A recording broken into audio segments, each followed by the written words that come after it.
Hello there, and many thanks for joining us on the program. I am Imoni Amarere. As has become our tradition on this platform, we shall be digging deep into another contemporary issue in socio-political and economic development. Of course, the people's well-being remains the fulcrum, the center of our attention. With less than 12 months to the next general elections, Nigeria is yet again at political crossroads. Already, some ambitious politicians and their fronts have been crisscrossing the country in what they describe as consultations in their bid to occupy the highest office in the land. That's talking about the presidency. While some have openly thrown their hearts in the ring, others are still contemplating their moves, perhaps waiting for the right moment. But in all of these, the issue of what part of the country the next Nigerian chief executive should come from has and continues to dominate discourse, both within the parties and among Nigerians generally.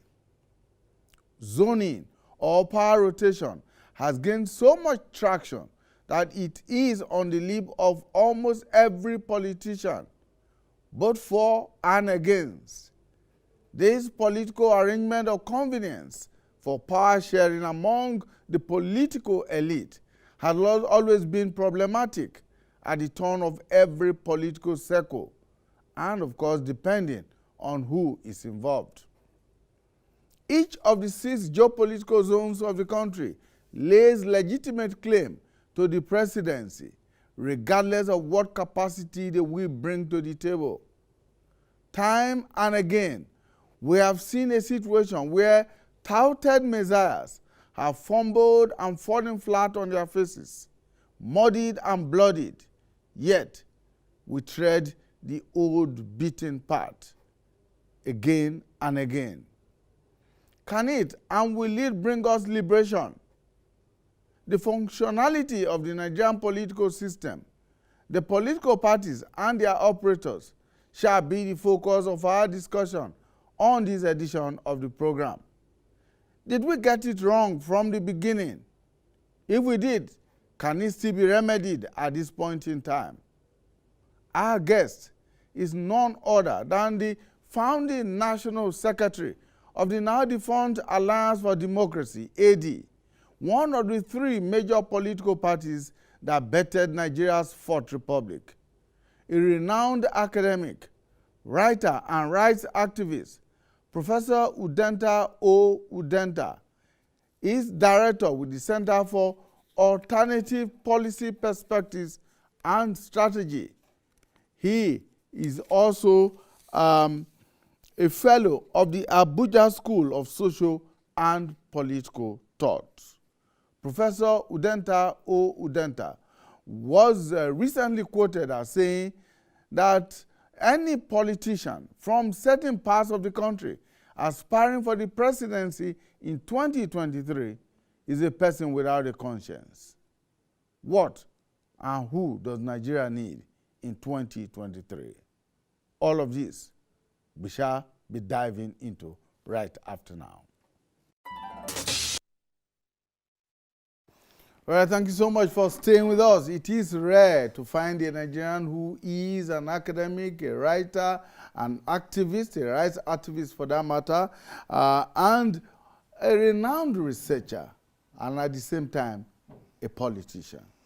But we have one with us right here in the studio today, former National Secretary, in fact, founding National Secretary of the now defunct Alliance for Democracy, Professor Udenta Udenta.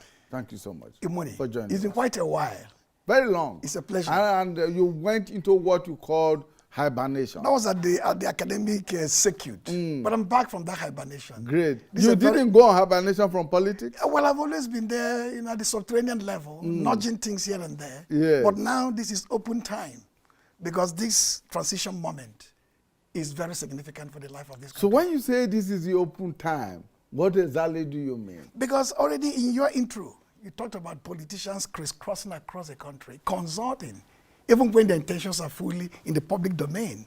You find the supporters, armies of supporters and support groups and civil society structures and platforms all over with their banners and their flags, waving them and asking them, nudging them to run. So, and we know that from the electoral calendar, you talked about the next election being slightly less than a year from now. If that happens, that means the next primary election for the presidency could be about the next 4 or 5 months. And thereafter, the electioneering campaign. So whoever is passionate about Nigeria, whoever is patriotic about this country, must be out there in the open, contributing to the discourse, to the conversations, shaping narratives in the public space. That's what I'm doing now. All right, now let's take a step backward. In 1998, when you took the decision to be part of the birthing of the Fourth Republic and became the National Secretary, the General Secretary of the Action Alliance for Democracy, AD, I'm sure you and your colleagues at that time had a perception of what kind of politics you wanted to see. Absolutely. Now, 22 years down the line, what has changed? Do you think that the quality of politics and politicking that we have seen in the last 22 years has reflected your aspirations in 1990? There is a noted, unmarked decay of thought and practice at the political domain. And factors contributory or responsible for this decadence of thought, weakening of the thinking faculty of Nigerians, understand our history and where we're headed, could take a long time to investigate. But I will implicate a few.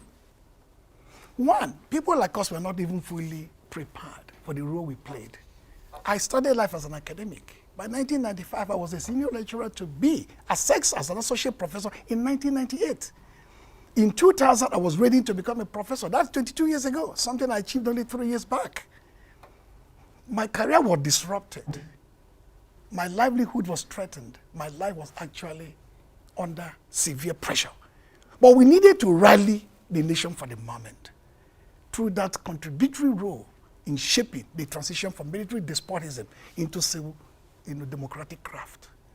So one thing we had in mind was that we mixed opportunity when Abiola and Abacha died, when there was a vacuum in terms of the constitutional order, to insist that what the nation required then was not a regular pyrotechnics of transition, lift ban on politics, lift ban on politicians, have a timetable for election, but to have a negotiated settlements of the national question, which means the issue of restructuring, which is still raging today, ought to have been done then. Because Absalami Abubakar was a general, he was not elected by anybody. If you have forced him or pushed him, you could have done so. We didn't do so. We accepted the constitution the military gave us and say, that is something to begin with.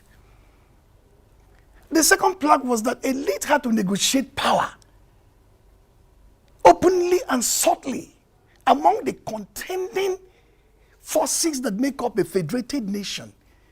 Don't forget that negotiation of differences or negotiations of interests at the domain of differences is what makes life manageable. On the one hand, you find the military structure weakened by repeated coup d'etats who wanted to preserve the institutional infrastructure even when they have left office. So they wanted somebody that reflected that image as the next president. He wanted the political class who felt that a towering figure like Elesi Kweme, who was a former vice president, leader of the G34, and one of the founders of PDP, was tailor-made for that job. And they wanted the overarching national consensus that the Southwest needed to be pacified because of the tragedy of Abiola's mandate. Those are the two things. The first one, as I talked about, what people like us went through, and secondly, what the nation expected for politicians and politics to be like. Going further down the line, because this is an issue I'm going to still revisit, how did it shape out that the military got its way? Put Obasanjo there in an electoral format when he defeated Falaye. How did it become that Ekweme, who led the charge for an inclusive democracy of the elite, lost out in Jos? How come that you, I'm sure you've interviewed him a lot of times, call him and interview him. He purchased a form of 1 million naira as Bola Ige did and as Falaye did. And when Bola Ige beat Bola Ige at the Rovan Hotel in Ibadan, which was the Southwest AD selection process. Anybody who tells you it was an AD overall process is urban legend. The truth was, Ezefe and Falaye squared out in Abuja, and Ezefe could have beaten him. He had the numbers. He had the Southeast and the South-South and the bulk of the North. But we felt that we needed something to give, to negotiate something away from the Southeast in order to pacify our brothers and friends from the Southwest. The same thing with Obonion, who won the primary of APP as the party then was called at Kaduna. I was the secretary of the alliance of the two parties. I was secretary of the summit of the two parties. I know the story. He was not even looked at. He didn't even step down for anybody. We ignored him completely and fashioned the Falaye Shinkafi ticket, producing two proud Yoruba sons, two patriots, as candidates of three political parties at the year. So if I'm to extend the logic of my conversation now, it means that in 2023, nobody from the Southwest is qualified, morally qualified, to put his or her name in any of the ballots, whether the big parties or the small parties.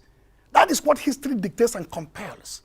And I dare say too, on the evidence of our historical trajectory, our journey from 1960 to date, possibly nobody from the Northwest axis should put his name forward in this current context. These two zones constitute what you can call the zones of hegemony, hegemonic politics, from 1966 to the date.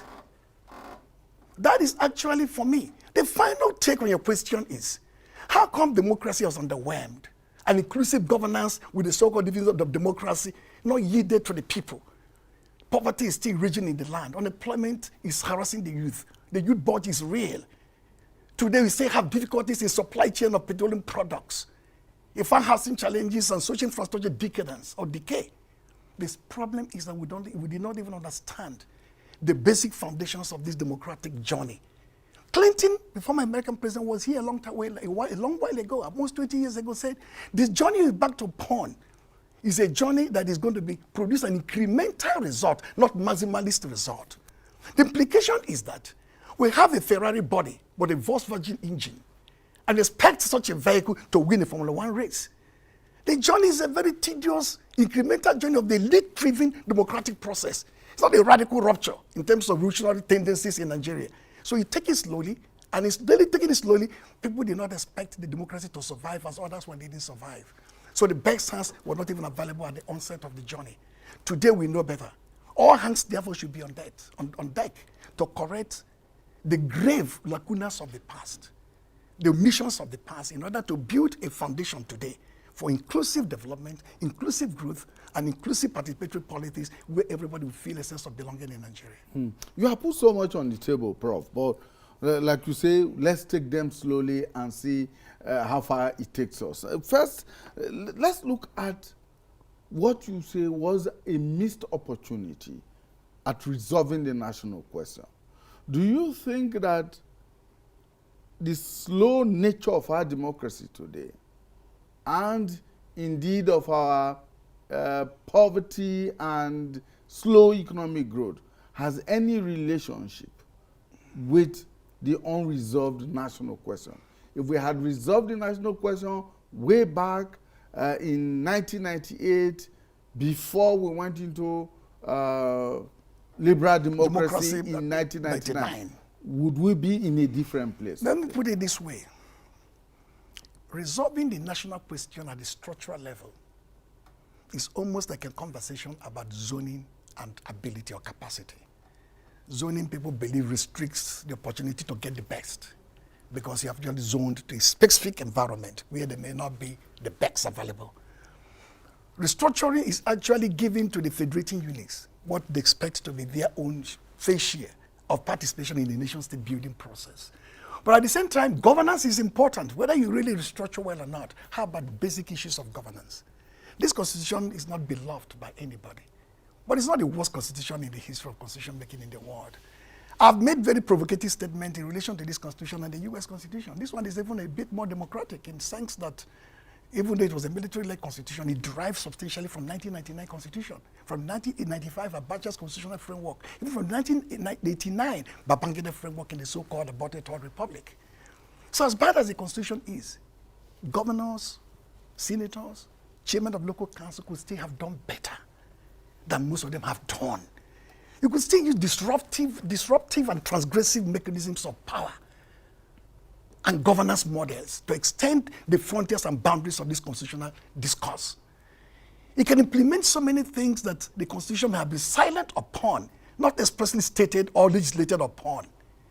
But at the same time, people expect that a new constitutional framework in which the country has been renegotiated or restructured to suit the purposes of a complex, diverse national groups may well deliver faster development, inclusive growth, and empowerment of different publics across so many identity lines, both class, both ethnic, both gender, and both generational. What we missed was that opportunity to say, as I said earlier, put our feet down and negotiate this outcome. And failing which, we have not even spent the past 10 years maximizing the benefits of a very flawed constitution. Because to now talk about restructuring in practical and not rhetorical terms becomes increasingly very, the dangers attached to it are very grave. You know why? Almost all the discourse about restructuring dwells at the domains of what to restructure, when to restructure, and why to restructure. There's always a sense of hesitation or silence when we talk about how to restructure. The strategies or the methodologies of restructuring, the processes. There are three. It is either you ask the existing governmental institution, which is democratic, to do what happened in Peru many years ago, which is something we'll not even say on air. Decapitate the democratic infrastructure, the democratic order, in order to open the space, as we had in 1998, for something better to come. Fujimoto did so. Nobody expects a sitting president or the concourse or the political elite to go through that route. Second is to overwhelm the system at the center here and say, we can push you away, create a vacuum, then do our sovereign national conference and bring a new constitution. They thought it's going to be a painful process of negotiations. I talked about negotiations and domains of difference. From the north, from the east, from the north, from the south, from the west, from the young, from the old, from women groups, from men groups, from everybody, from National Assembly, interfacing with authority, the political order, led by the president and the caucuses on the National Assembly to say, these are the viewpoints of the people. We know that the Constitution is difficult to amend or even topple.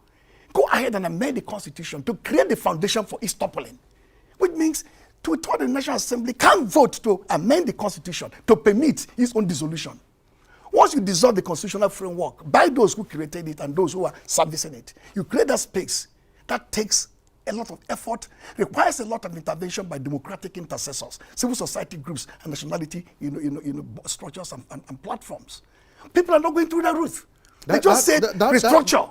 How do you restructure? That route will amount to political suicide for some people. If you negotiate, someone said negotiation of differences are the domain, negotiation of outcome are the domains of difference. What does that mean in practical terms? This is a homie-Baban's post-structuralist construct about colonizer and the colonized. Are there nothing between the colonizer and the colonized? The North and the South, structural demarcation from 1914 to date, something binds us, shared history, shared expectations of the future. That means you can't get 100% of the outcome in restructuring. 50% could be a starting point where you can now find conflict mediators and interlocutors coming together. What is the Southwest or Southeast or the Northeast or not coming to the table? Why don't we take away those areas that are so contentious we cannot ever agree upon? Let's begin to work incrementally with those areas that people can build consensus on. If you put that on the table, you can have a constitutional framework that is better than what you have today and build in a better, much more grandiose, maximalist future in time to come. That's the way I look at it. But politicians are always good at sound bites.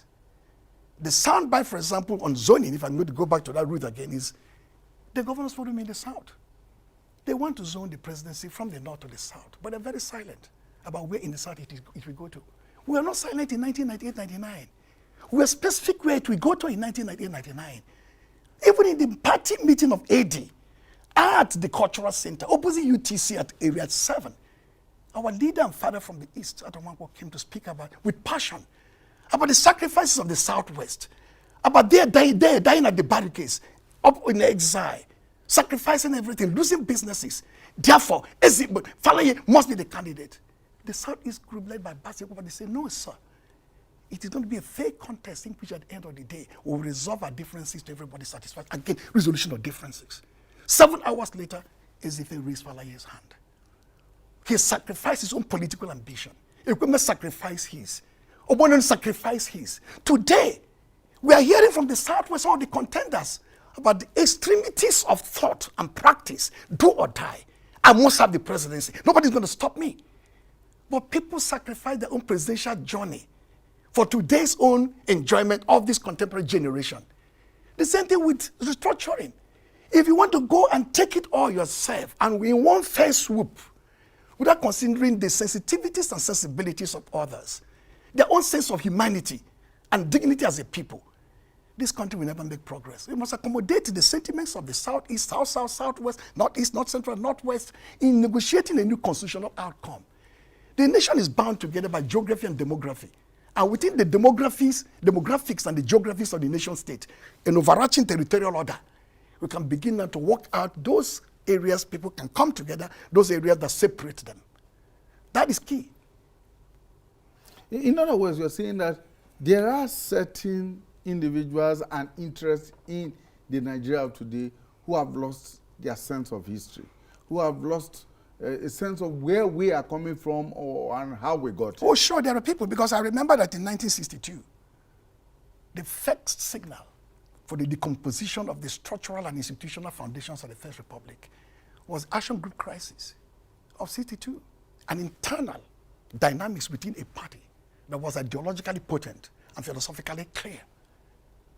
That led, of course, to the prison trial of Awolowo and the rest of them, and then the penetration of the so-called Southwest by the Northern forces in terms of politics of accommodation. Add that to the census of 63, and then the election of 66, 64, and then the wait here during the election of the Southwest in 65. The stage was set for the exhaustion of the historical possibilities of that First Republic. But it began with that Action Group crisis.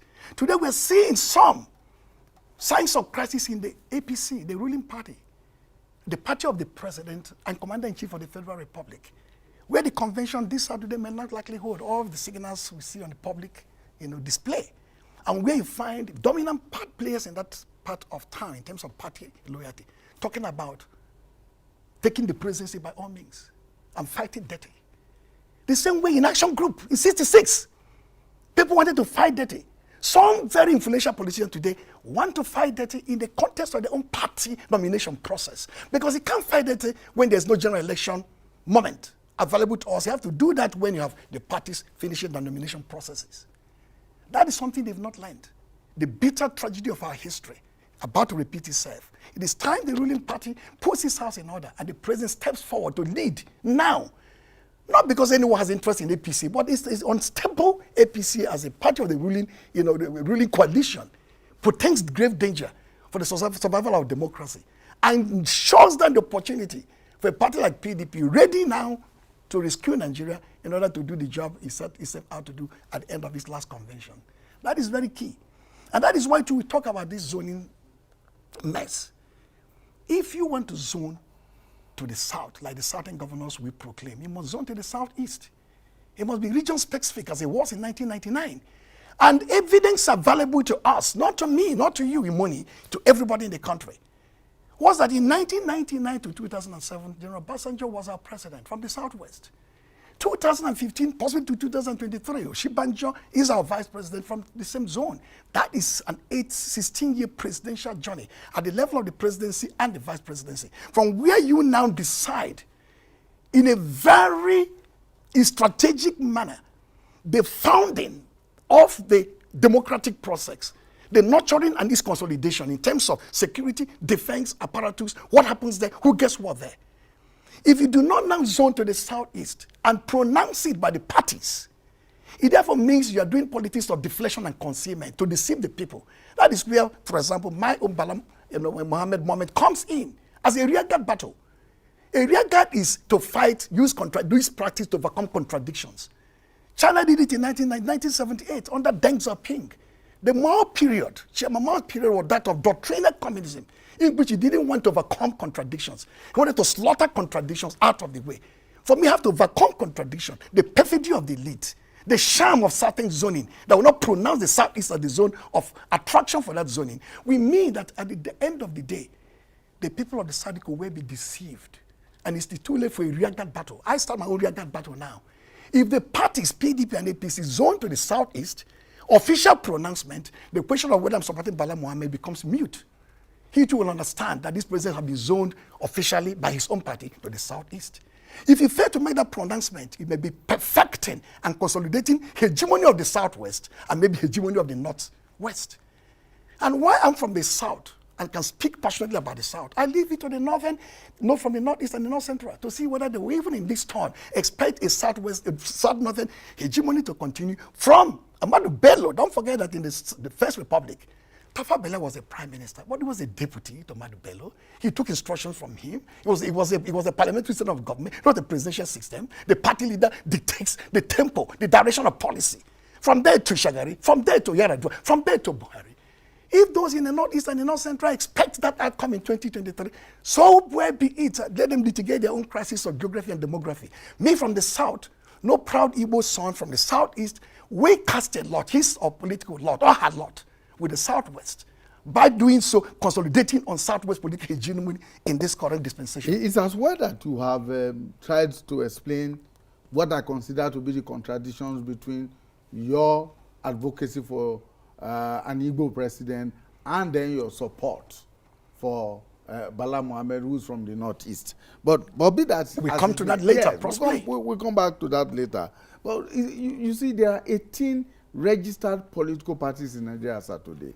Supposing, I mean hypothetically, the APC and the PDP do not zone the presidency to the Southeast as you expect them to do, there are 16 other political parties. And there are indications that there might be an emergence of a third force somewhere along the line before the elections. If the third force or any of the other 16 political parties decides to field a Southeasterner, a candidate of Igbo descent, as president for 2023, what then happens? Imoni, you and I have been conversing for almost 25 years, not from Abuja, from Alabama, if you remember. I used to speak in less practical and precise terms. But as you get older, you learn that rhetorics of confusion and language that is colorful and beautiful may conceal the truth. So these days I try to speak very plainly. We've heard about the mythical third force every election cycle. Disaffected members of the PDP and APC and so on, trying to create a third revolutionary moment that is going to dilute the potency of these two hegemonic power blocks. It has never worked, and it will not work this time around. It's too late to work. The structure of our democracy and party institutional control is so dominated by the established political order that when you have the 36 governors, you can reasonably predict the outcome of the next presidential election from either of the two parties. Adding the other forces, overarching forces like the former presidents, the former military leaders, and so, who are attached to these two parties.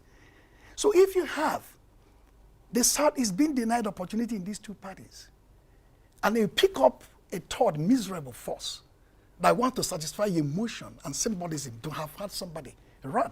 They have run in the past. Ike Bemekojibo ran in the past. I think Chekwas Okuru too was the leader of Apuga too, ran in the past. And maybe one others ran in the past. Jim Wood at the time ran in the past, UNPP.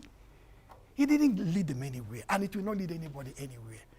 The way the nation is structured, almost as if we're trying to redemocratize the Babangida own institutional hand-down, paternalistic method of a little to the left, a little to the right. Because 1989, he constructed this paradigm of two-party structure. It has happened from 2013 with the birth of APC. If you have one candidate from the Southwest, maybe the APC, and PDP is hesitant to zone to the Southeast, and we remain in this country called Nigeria, because there's no other place to escape to, I expect that person to be from the North. If at all, my people don't get it. I'm saying they should get it. That is why my rearguard battle is very important now. Because I know the perfidy of the political class, their shenanigans. When they speak in bland, amorphous, indeterminate terms about zoning to the South, they are very silent that we should go to the South. We are not silent in the past. Let me keep on repeating this. We are very clear and precise. We sacrificed a lot. Even when AD lost the election and Obasanjo formulated his own weak paradigmatic structure for the government of national unity, the three people selected were from the Southwest. Our leader, Abraham Adesanya's daughter, Dugbe, my good friend, Uncle Bola himself, and then SK Babalola, who contested with Nia Adebayo for the primary election in Ekiti State. The Southwest did not ask anybody from the Southeast, give us one name to add to this mix. They took all, but we didn't depart the party. We remained loyal members of the party, diligent. So we expect today that the labors of the Southwest in APC and PDP should consummate with the doctrine of restrained power among the elite, restraining the rapacity, the greed, the avarice of the political class. That is one way to zone it to the Southeast. If that occurs, even Bala Mohammed, we know that his candidacy is mute. That if that fails to occur, and I don't want politicians to do it, you must walk ahead of them and produce a rearguard moment. So when they flank you from the front, because of their own rapacity and dominance, you use a rearguard battle to wait for them. That is actually the strategy. Practice overcoming contradictions. That's what it is in philosophy. Okay, we take a short break. When we return, we will be exploring more issues in this discourse on Nigerian politics and politicking. Stay with us. Thank you so much for staying with us. People, politics, and power. My guest is Professor Udenta Udenta, founding General Secretary of the now defunct Alliance for Democracy, AD. He's an academic, a writer, a rights advocate, and, of course, a politician. That's how he describes himself these days. I don't know the level of politics I play. I'm always an incidental politician. All right. I don't really stay too long in it. So let's return to the anecdote of the Ferrari body and the Volkswagen engine that you talked about earlier on. In relation to the Nigerian Constitution and its operators. Okay. Now, there is something in social thought or political thought. I will try to break it down a little bit. Let's say we're talking about norms, those practices, principles, cultural values that people take as regular, as generic, something that everybody knows and feels. Respect your father, respect your mother, respect the seniors and elders. You know, women sometimes should be subjected to men, and then the Constitution is respected. Say, you know, when they sing a national pledge, and so on and so forth, and the national anthem. These are normative things.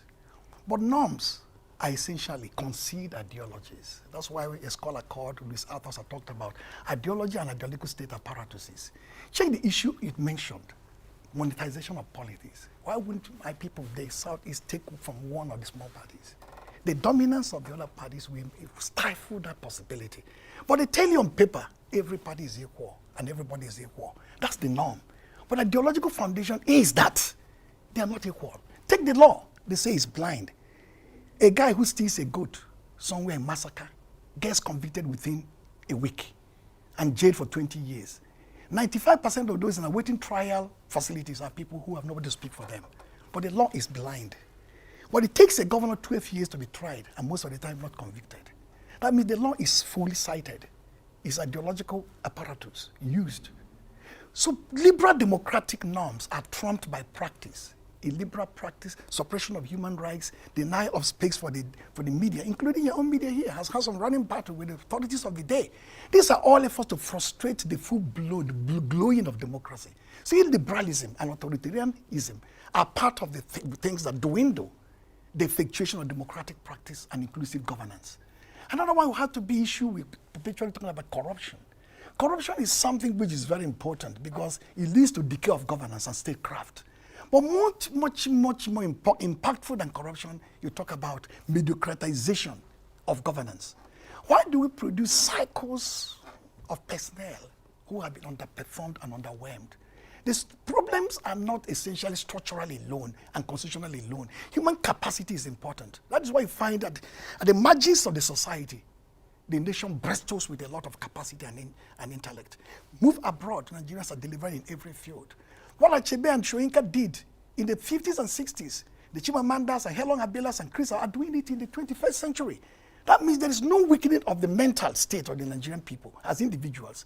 But when you aggregate us as a team, and they find mediocratization of governance and statecraft, you find the worship of indolence and incompetence. You find people who see government resources as their own, which means can't separate the personal resources available to you and the state resources which you're supposed to watch and husband. No society can make progress. That is where you find decay infrastructure, budging youth unemployment, poverty, capital of the world, all manners. Look at the weakening of Nigerian currency and so on and so forth, and even delivery of basic services, including power supply and fuel in distribution. All these are all crises of governance and crises of underdevelopment. How do we get it right? Get the politics right first. And 2023 may well be a reset time for the nation. A lot of things got complicated under the watch of the current government.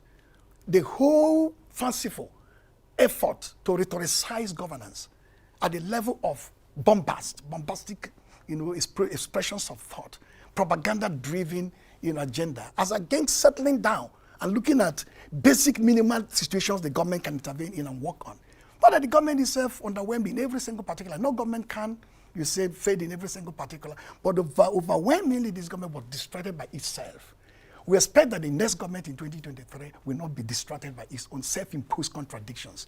And if that happens, we could say that 20-something years will be enough for the people of this country to begin to witness the flowering of democratic practices and the burgeoning of democratic effects in terms of dividends of democracy.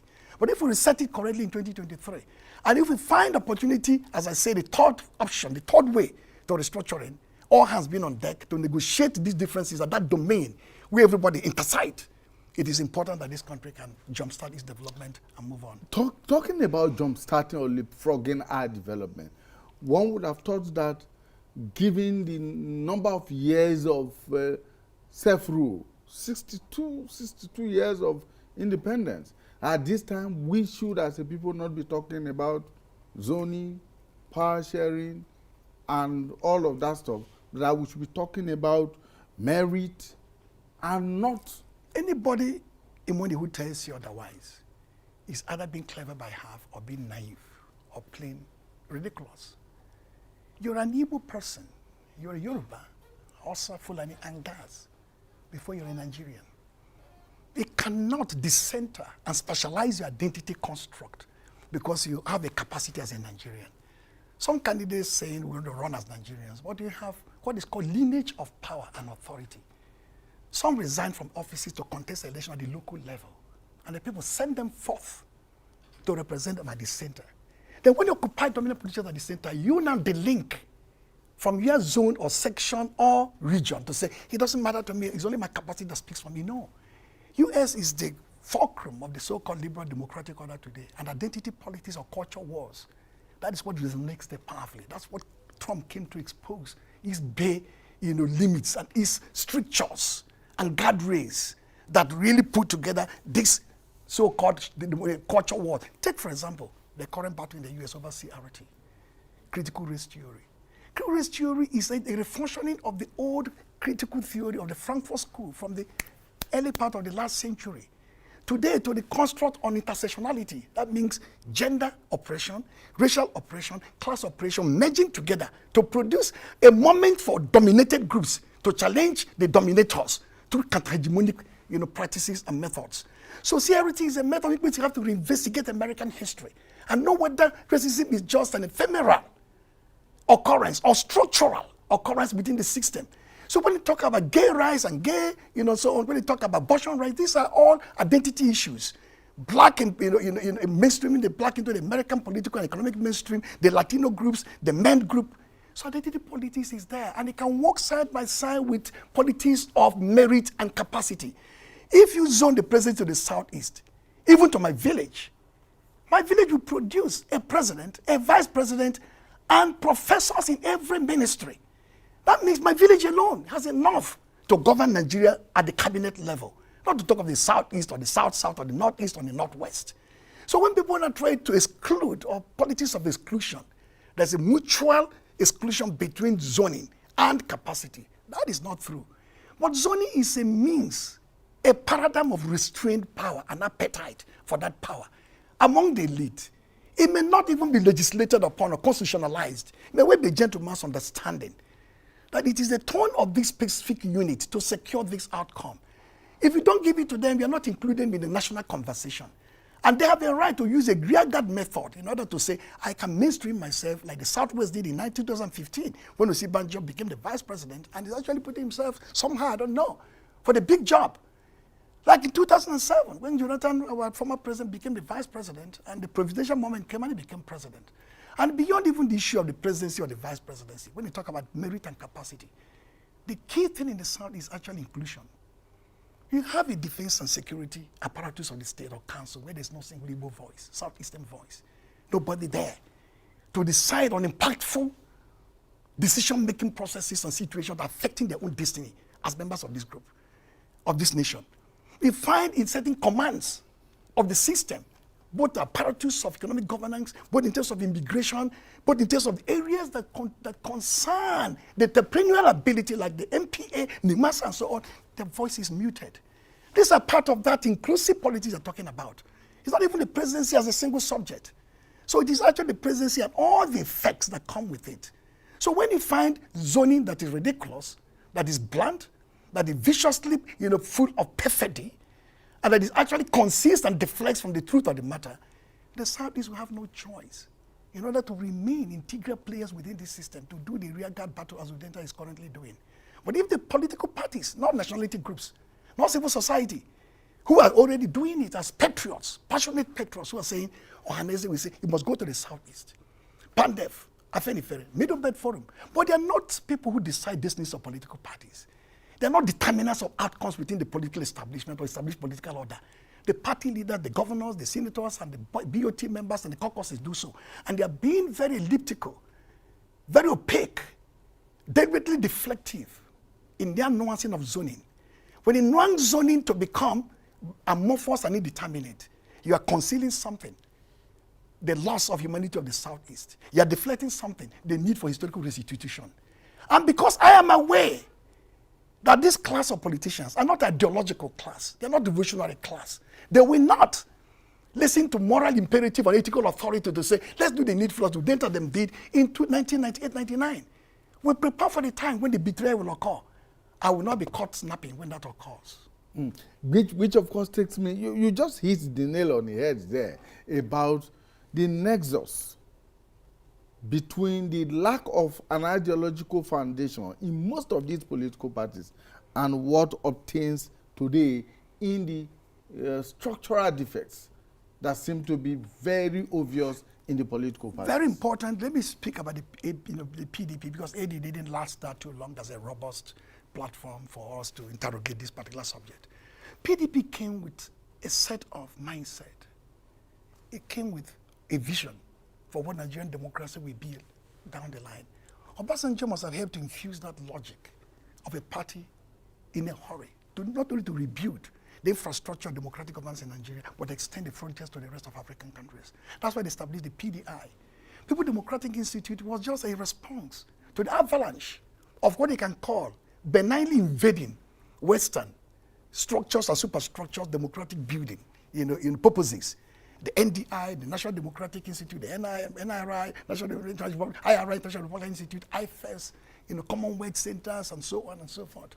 You have so many of these institutions coming to help us shepherd our democracy, to help strengthen institutional foundation of democracy, to help look at autonomy of political parties and the internal democratic practices, to look at even managing finances, local mobilization, voter, access to voters, and so on.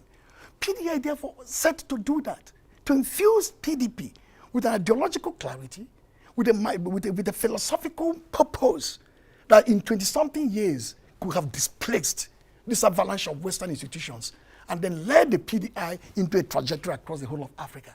That did not work out. But I suspect that under Dr. Yochi, the current national chairman of PDP, a seasoned scholar, a sociologist of international reckoning who understands this. I'm sure he's rebuilding the PDI if the conversations one is picking up here and there is anything to go by. Once the PDI is rebuilt, once you find the strategic capacity reinfused into it and secure scholars and researchers and practitioners in civil society who could help drive that, maybe in the next 10, 20 years, this kind of question will have a better outcome in terms of response. Let us see how it goes. And two for APC too, in spite of the fact that I'm affiliated now with the PDP and with the Bala campaign, the Mohammed campaign, it is important that APC too should think in terms of building the groundwork for another radical or revolutionary, ideologically solid and sound platform that could extend its own idea of nation state and national governance. The APC, for instance, is a coalition of so many forces that you were part of at the beginning that eventually transited to, and one expected that the ideological underpinnings of the AD, the APP, and all of that eventually emerged as the APC will be stronger than what it is. What you have there is a party as a general purpose vehicle, GPA. GPV vehicle. I don't want to dray down into the contradictory permutation that led to the emergence of the party. But I can tell you, it was a construct of a Baconian friendship type. Baconian friendship is when people squabble. But when they have a bigger threat, they come together, reduce their own squabble to fight a bitter existential crisis. The child that put together APC had a bigger problem. The Jonathan presidency had to decapitate and topple it. The moment they succeeded in doing that, they simply could not come together as a coherent and cohesive force. Maybe this election and this crisis they're going through, convention not to be or to be and so on, will be a moment for them to either go back to their founding of the legacy parties and other structures and parastructures that came together to build their party. If they do so, the party could become a sensible party, even if it loses the next election. For PDP, as I said, the recovery process has begun to rescue Nigeria under the watchful eyes of Iyochi Ayu, who is a seasoned, not only operative at the political level and bureaucratic level, but equally seasoned scholar and intellectual. That is the only way one can talk about. And again, the third force you're talking about should take time to build itself. A third revolutionary force, like even a party of the masses, a socialist-oriented party, is long due in coming.